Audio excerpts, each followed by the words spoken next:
This is episode 7 of the Intellectual Work podcast, the first in the series called Research Review, in which I will be going through some of the literature related to intellectual work. In this episode, I will be focusing on dreams, daydreams, fantasies, the negative and positive aspects, and how to use them properly. All the articles mentioned will be listed in the description. So, one of the most notable people in this area is Gabriele Oettingen. She has published numerous articles related to this topic. In fact, it's difficult to find articles that she didn't co-author. So let's look at some of them. The first is Positive Fantasies About Idealized Futures, Sub-Energy by Heather Barry-Capps and Gabriele Oettingen. They start by talking about fantasies about the future in general. Positive fantasies about the future depict an idealized version of the future that may include the attainment of desired future outcomes, as well as smooth, idealized processes of working toward these outcomes. In such positive fantasies, people hardly question whether a desired future can be achieved, nor do they imagine that the path to the desired future may contain obstacles, setbacks, pain, or effort. This article mentions other studies by Gabriele Oettingen. To give an interesting example, more positive fantasies about romantic success predict a lower likelihood of establishing a romantic relationship with the crushee in the following 5 months, Oettingen and Meyer, 2002. In other domains, including entering the workforce, recovering from hip surgery, and endeavoring to lose weight, the possibility of fantasies about a desired future also predicted less successful attainment of it. However, experimental research examining the effects of mental images about the future has focused on particular groups of people, for example, those high in fear of failure, defensive pessimists, and strategic optimists, and is silent about the specific motivational variables that may make positive fantasies detrimental for successful performance. Not constrained by past performance, such fantasies may lack hardships or failures or other unwanted elements that characterize factual thinking. In this way, positive fantasies allow people to anticipate and mentally experience a desired future in the present. They speculate that by allowing people to mentally consummate a desired future, positive fantasies should be followed by the relaxation that accompanies actual achievement rather than the effort that precedes it. In other words, you would relax when in fact it's time to take action to realize those fantasies. They've tried to evaluate this hypothesis, i.e. whether fantasies cause relaxation or energization. They write, energization has traditionally been assessed by indicators of autonomic function, such as cardiovascular response, because energization leads to an increased demand for oxygen and nutrients that are supplied by the cardiovascular system. This response can be indexed by systolic blood pressure, SBP. They have done 4 studies. In study 1, they've simply evaluated the change in SBP after inducing positive fantasies about wearing a beautiful pair of high-heeled shoes. Positive fantasies did in fact increase SBP, whereas questioning fantasies did not change SBP. Study 2 was an extension of study 1, and this time the subjects were asked to fantasize about writing a winning essay. In study 2, participants in the questioning fantasy condition in study 1 had to generate negative imagery after positive, whereas those in the positive fantasy condition only generated positive imagery. This time they've also used a self-report to measure energization. Energization manifests itself in the physiological indicators like SBP, as we assessed in study 1, but importantly, it also surfaces in subjective feelings. Subjective feelings of energization have been found to be predictive of actual performance. Participants in study 2 who positively fantasized about writing a winning essay mustered less of the energy that would help them to achieve the prize in actuality than did participants who negatively fantasized about the task and questioned whether they would win. Low energies resulting from positive fantasies should hinder accomplishment when energization is required for success. We addressed this point in Study 3. Study 3 We tested this hypothesis by having student participants engage in positive fantasies about an ideal upcoming week. This study is of particular interest to me because it heavily relates to weekly planning, which is something that I already do. After 1 week, participants reported on their actual accomplishment during the week by responding to indicators of their mastery of everyday challenges. Participants who succeed in reaching such accomplishment by mastering everyday challenges should report that their week went well, that they are not disappointed about how the week went, and that they felt in control and on top of things during the week, so we included these direct indicators. We also included relatively indirect indicators by having participants report about the extent to which they were able to manage their time and felt pressed for time, because the successful mastery of everyday challenge should promote an ease in time management. As hypothesized, feelings of energization immediately following the fantasy induction were lower in the positive fantasy condition than in the control condition. They found that indeed, accomplishment as reported a week later was lower in the positive fantasy than in the control condition. They've done this before the week had started, so perhaps you might expect the negative effects of energization to dissipate over time, but as they write, participants in the positive fantasy condition had lower feelings of energization at the beginning of the week, and this translated into poorer accomplishment as reported at the end of the week. This finding supports the hypothesis that induced positive fantasies would result in immediately lower energy, which would in turn impair accomplishment during the upcoming week. They also note that in this case, positive fantasies should be particularly de-energizing when they mentally satisfy a future that is particularly important and desired. Study 4 attempted to change the perspective and maybe find some upsides to positive thinking. They wanted to see if maybe positive fantasies about something that cannot currently be achieved could actually satisfy that need to some degree and allow the person to focus on their immediate tasks.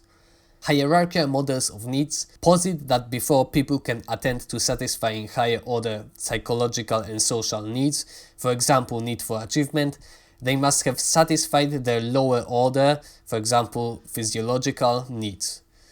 In study 4, we introduced thirst in half of the participants to create a need for water that was more pressing than the need for achievement.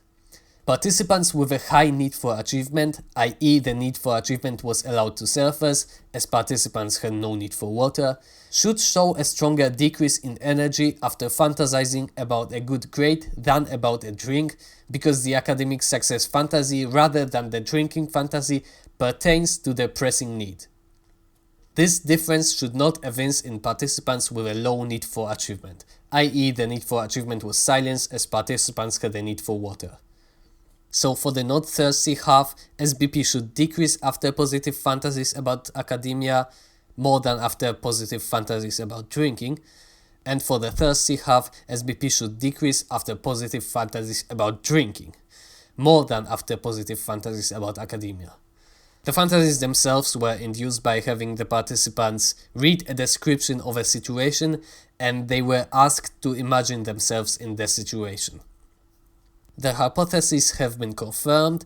As hypothesized, participants in the high achievement need condition had a lower decrease in SBP when they fantasized about an idealized academic success scenario than about an idealized drinking scenario. SBP decrease only reached significance when high achievement need participants fantasized about academic success and not when they fantasized about drinking. On the other hand, participants in the low achievement need condition, i.e. those who were thirsty, tended to have a larger decrease in SBP when they fantasized about an idealized drinking scenario than about an idealized academic success.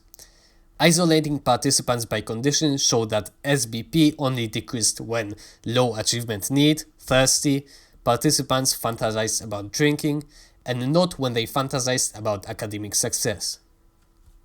Now, this article has only focused on the negative side of daydreaming, but I have some of my own thoughts on dreaming. When reading this article, I constantly had the thought that it's missing something very important. We have to remember that scientific articles are terribly specific, and through the long discussions and speculations, they can give us the idea that they've uncovered more than they actually have. So first, I would like to make a loose differentiation between daydreaming in the sense of creating an ideal yet still realistic scenario in your head, as in making your dreams come true. This is what I'm mainly going to be talking about. And the daydreaming in the sense of basically mind wandering. The former is usually at least to some degree planned or initiated, whereas the latter happens spontaneously, possibly to escape from present hardships, and is usually undesired. They might be the same thing, but their functions are different. In this article, the used term fantasy mostly follows the first definition, though I would agree that the dreams in this study are simply weak, and their goal isn't really to figure out what would be the best possible future. When talking about how dreams impact productivity, it's hard to go without mentioning Elon Musk. He has a great vision for the future, he has big dreams, and is overall optimistic about the future. And I believe that a large part of what has made him so successful is exactly this attitude.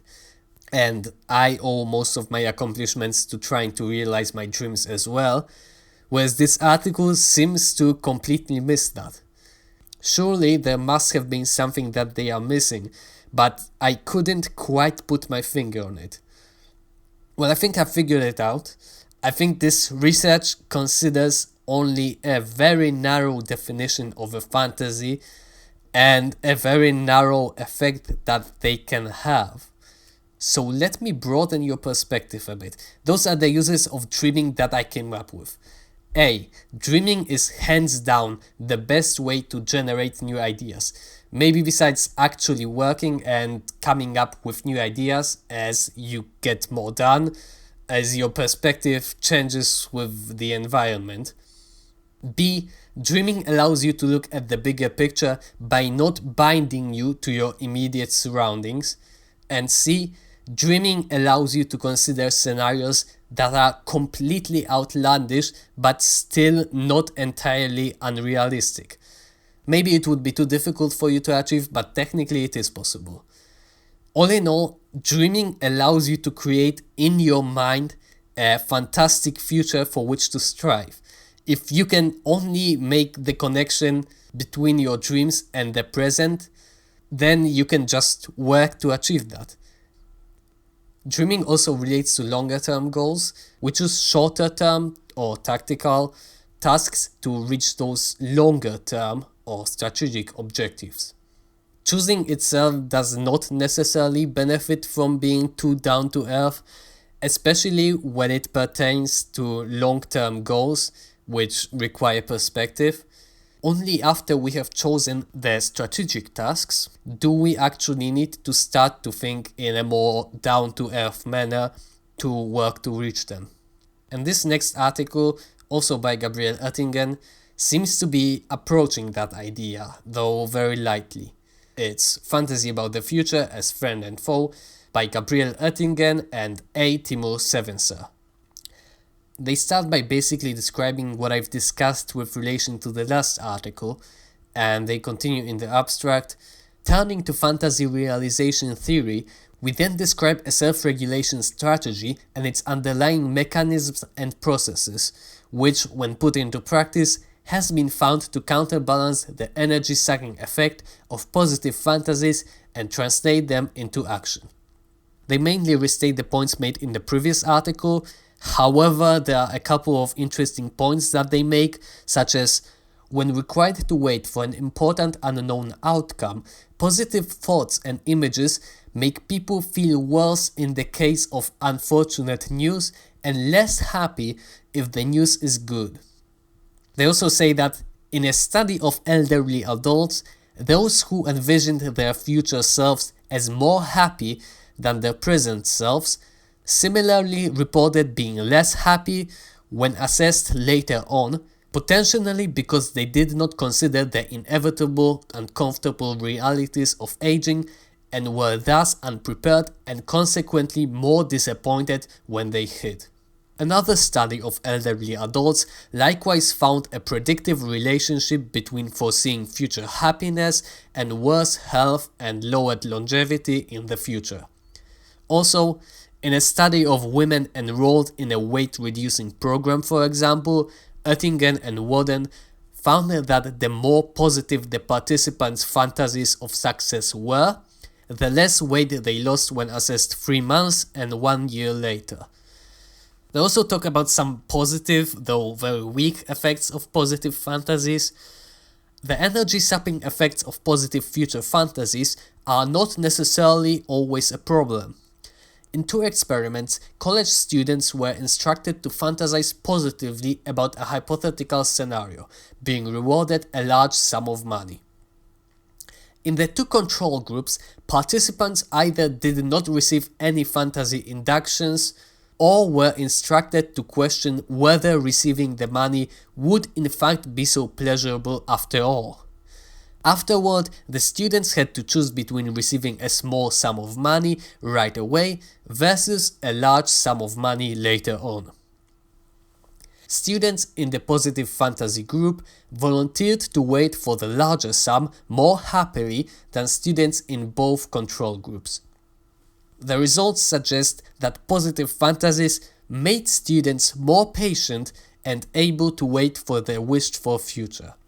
This is likely because they had already attained their wish, if only in their minds. This appeared to be the case when researchers measured non-conscious affect as an indicator of mental attainment.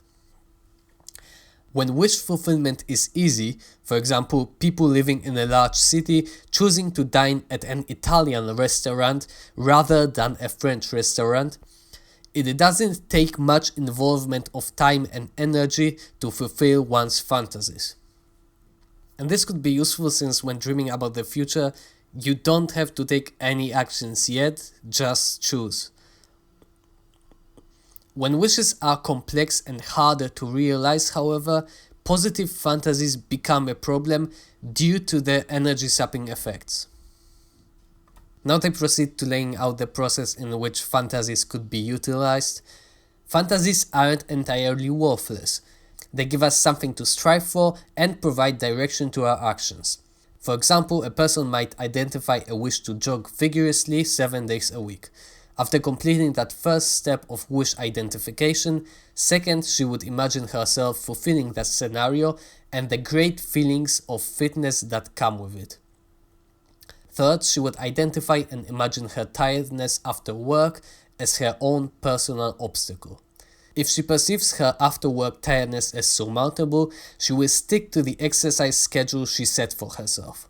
If she perceives it as insurmountable, she can modify her wish, for example, exercise over the weekend when I am less tired, tackle it at a later time, for example when I have finished my paper, or let go of that particular wish and redirect her efforts, for example switching to yoga at home.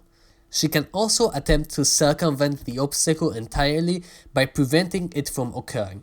For example, I will refrain from watching shows at night to get to bed in time. So this would be the optimal way of fantasizing about the future. They call this process MCII, or mental contrasting with implementation intentions. But future realization theory describes 3 other, less desirable modes of thought: reverse contrasting, indulging in future fantasies, and dwelling on present obstacles. So here they discuss the effectiveness of their process against the other 3 modes of thinking. Acaps and Oettingen asked students to give a video presentation describing the professional and personal attributes they believed made them successful job candidates, and were told that human resource experts would later judge the quality of their presentations. Before the students started to present, the researchers instructed them to either mentally contrast, reverse contrast, or think about irrelevant content, and then measured their non-conscious associative links via a primed lexical decision task. More than the participants in the control groups, those in the mental contrasting condition evinced strong future reality associative links when they saw their obstacles as surmountable and weak links when they saw their obstacles as insurmountable. Importantly, the strength of these non-conscious associative links predicted the quality of participants' performances in their presentations. Dealing with setbacks in a way that fosters resilience is pivotal to leading a happy and constructive life. However, people often interpret setbacks as failure and resist processing the important information contained in negative feedback. Mental contrasting helps people to constructively deal with setbacks in two ways. It fosters the processing of information contained in setbacks, and it protects against a loss of subjective competence. They continue to make a case for their theory. In a study of people whose fears were justified, in this case regular smokers afraid of dying from lung cancer, mentally contrasting negative visions of the future with positive aspects of reality helped them confront that fear and resulted in more immediate methods to stop smoking.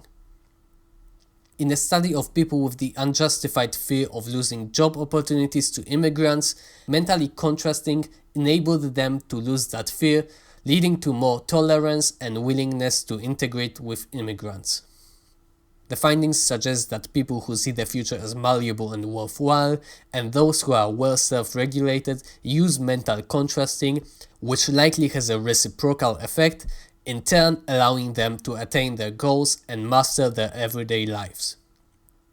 These findings highlight the most important takeaways for successful adoption of MCII, so the process they've developed. That the person must wholeheartedly embrace the wish, and that the obstacle to overcome must be surmountable. Now, if that starts to sound a lot like self-help, then you'd be absolutely on the money, since this leads to another article co-authored by Angela Duckworth, aka the Grit Lady. And actually, it turns out Gabriele Oettingen is a bit of a celebrity herself outside the world of academia. She's famous for her WHOOP model, which is a more public-friendly name for MCII, and stands for Wish Outcome Obstacle Plan. This article discusses the effectiveness of MCII, and it's called From Fantasy to Action, Mental Contrasting with Implementation Intentions, MCII, Improves Academic Performance in Children, by Angela Duckworth, Teri A. Kirby, Gabriele Oettingen, and Anton Gollwitzer. Participants who were instructed to visualize themselves studying for the exam began studying earlier, spent more hours studying, and performed better on the exam than participants instructed to imagine themselves attaining a high score on the exam. Process simulations reduced anxiety and facilitated planning, which in turn mediated the benefits of process simulations on test performance. Now an explanation of MCII. In MCII, mental contrasting first facilitates the conversion of thoughts about desired and feasible futures into goals to which individuals are now strongly committed. Subsequently, obstacles identified during mental contrasting can be addressed by implementation intentions linking obstacles to specific actions that overcome them, i.e., if obstacle, then goal-directed action. MCII constitutes a synergic strategy for self-regulated behavior change and is more effective than either MC or II alone. So I think that covers the most important aspects of Gabriele Oettingen's work, but still there is something about those articles that seems to be just completely missing the point. So I've turned to other places to look for ideas, something that would broaden our perspective, and the best, most reliable, unbiased, and most comprehensive source of information is usually going to be Wikipedia. And the article about daydreaming is especially well written, and it provides us with some of the more positive aspects of daydreaming. So from Wikipedia, Mooneyham and Schuller summarized 5 potential functions daydreaming serves: future thinking, creative thinking, attentional cycling, dishabituation, and relief from boredom. Future thinking, also known as autobiographical thinking, serves as a way to speculate and anticipate future events. Daydreaming can disrupt external activities, but the benefit of future thinking can be paid off later as it allows better planning and preparation of future goals. Daydreaming can be a useful tool to help keep people mindful of the relevant goals, such as imagining future success of a goal to motivate accomplishing a difficult or uninteresting task. Creative thinking is another function of daydreaming associated with increased creativity. When tackling unsolved problems, the most productive incubation periods in terms of creative solutions are those in undemanding conditions rather than attention-demanding conditions. Studies have also found that intentional daydreaming is more effective when focused on creative thought processing rather than spontaneous or disruptive daydreams.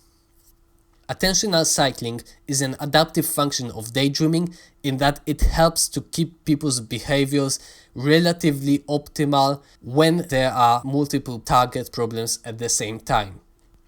When people have multiple goals, daydreaming provides an opportunity for people to switch among different streams of information and thoughts. Thus, this ability allows people to choose appropriate behaviors to deal with multiple situations. So for example, if you have a problem that you're not addressing, then daydreaming will force that. People are thus sometimes prone to suggesting that you should solve all your problems to have a clear mind, but first, you cannot solve all your problems, you have to prioritize. Second, this isn't the only cause of daydreaming.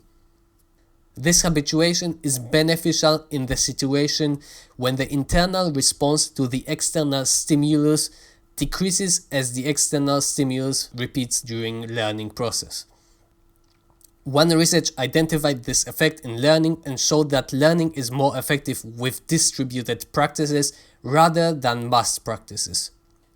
Daydreaming can provide the opportunity to allow thoughts to drift away from intensive learning temporarily and to focus again with the refreshed capability to continue focusing on attention-demanding tasks.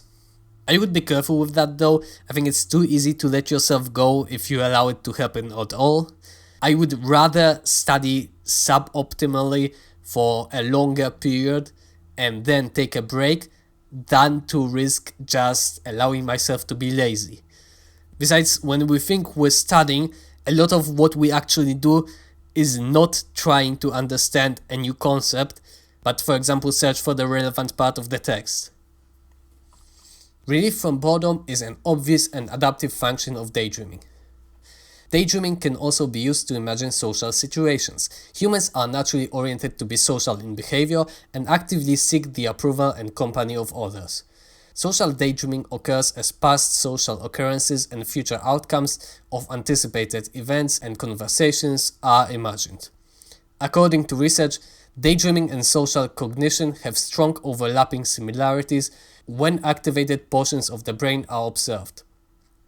These findings indicate that daydreaming is an extension of the brain's experience of social cognition. This is likely because daydreams are often focused on the mental representations of social events, experiences, and people. It was also observed that a large portion of implicitly occurring daydreams, approximately 71%, were social. According to recent research, it was also found that positive rumination, deep thought, caused increases in the imagining of positive future events, even in depressed people. On the opposite end of the spectrum, negative rumination caused an increase in thoughts of negative future events in depressed individuals, but it did not cause a significant increase in thoughts of negative future events in those who were not depressed. I think it might be useful to use daydreaming deliberately, set aside some time to daydreaming about something important, and then while actually planning, you keep a pessimistic attitude following the MCII method. Or you can basically just do future authoring. Look, I'm not sponsored by Jordan Peterson. This shit just comes up. That's just what the research says is optimal. Now, I'm going to end with a study that perhaps connects the most important positive aspects of daydreaming that I've listed with Oettingen's research. It seemed rather blunt to me at first, but it really sheds light on something that I wouldn't consider otherwise, and that's daydreaming mediates between goal commitment and goal attainment in individuals high in achievement motivation by Thomas A. Langens. Let's start with what achievement motivation actually means. One definition is achievement motivation typically refers to the level of one's motivation to engage in achievement behaviors based on the interaction of such parameters as need for achievement, expectancy of success, and the incentive value of success. The authors suspected that in people high in achievement motivation, daydreaming would increase the probability of goal attainment. From abstract, this hypothesis was tested in a sample of German first-year university students who rated 2 goals, a study and a friendship goal, for goal commitment and kept a daydream diary for 2 weeks. Among individuals high in achievement motivation, goal commitment was related to the number of daydreams revolving around advancing toward the 2 goals, and positive daydreaming was related to goal attainment assessed 6 weeks after the onset of the study. For individuals low in achievement motivation, goal commitment was related to goal attainment, but positive daydreaming was unrelated to both goal commitment and goal attainment. Daydreams are assumed to support goal striving because imagining goal attainment revitalizes the incentives associated with goal attainment. In particular, the pursuit of long-term goals may benefit from daydreaming because the mental representation of a desirable future may help people to sustain the motivation to strive for the goals in times when goal pursuit is not possible or feasible. In sum, this model assumes that goal commitment induces a tendency to daydream about goal attainment, which differentiates it from mind-wandering. Those are only assumptions though. The mediational model of daydreaming rests on the assumption that imagining the attainment of a goal motivates people to strive for the goals regardless of individual differences. However, people seem to differ in the extent to which imagery actually induces a motivational state. Back to what achievement motivation means, Michel demonstrated that adolescents high in achievement motivation preferred to wait for a bigger future reward rather than settle for an immediate lesser reward. Similarly, Reynaud found that individuals high in achievement motivation performed better on a task if the task's completion is a precondition for the attainment of a future goal. The results were as stated in the abstract. From discussion, individuals high and low in achievement motivation reported about the same commitment to their goals and equal levels of daydreaming as well as goal attainment. So while individuals low in achievement motivation do have daydreams, daydreaming does not play a major role in the process of goal striving. Later the author mentions Gabriele Oettingen. Oettingen's findings offer an interesting interpretation of the results of the present research. They suggest that individuals high in achievement motivation are motivated by positive daydreaming because they automatically contrast positive daydreams with reflections on reality. For example, since individuals high in achievement motivation tend to perceive time as passing rapidly, imagining goal attainment may induce a sense of urgency and of running out of time. Similarly, because people high in achievement motivation seem to have a more extended time perspective, they may automatically tend to consider the current reality when imagining the attainment of a goal in the future. And this study possibly explains why, for me, daydreaming seems so beneficial. That is because I've always been perhaps anxious about my future. It always seems like time is running out. So in my case, daydreaming provides a goal to strive for, to work to achieve. And it doesn't matter how realistic it is, I will always be worried that I won't be able to realize that dream. So even though during work, my mind often starts to wander, the constant pressure that my dreams put on me gets me going. Also, because I get so caught up in the process, I often forget why I am doing this and really that this can actually work at all. So, in my opinion, it's best to understand what function dreams have and how you interact with them and learn to use them properly. Overall, while I still do believe that daydreaming is an important source of motivation, and I believe that research done about the positive aspects of daydreaming barely scratched the surface, I'm definitely going to start to be very careful about my daydreaming, and I will focus extensively on making sure that they do in fact transfer to real life. In particular, I will be doing more deliberate daydreaming while minimizing mind wandering while working, and I will make sure to use mental contrasting when applying my daydreams to my life, whether it's via future authoring or while planning. However, the research that I've mentioned may and probably will apply slightly differently to different people, as highlighted by the last article, so use it appropriately. Thank you.